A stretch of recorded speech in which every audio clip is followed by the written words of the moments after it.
লাগছে জায়গাটা। আমার দেশের মতন এমন দেশ কি কোথাও আছে?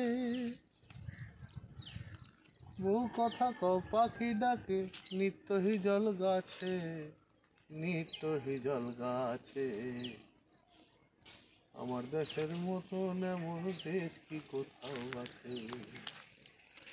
আর যেটা সত্যি পদে পদে মনে হয় সেটা হলো, যদি আমরা শহরের সব বোকা বোকা লোকজন পাঁচতলাতে, শান্তি নাই গো শান্তি আছে গাছতলায়। পাঁচতলাতে শান্তি নাই গো শান্তি আছে গাছতলায়।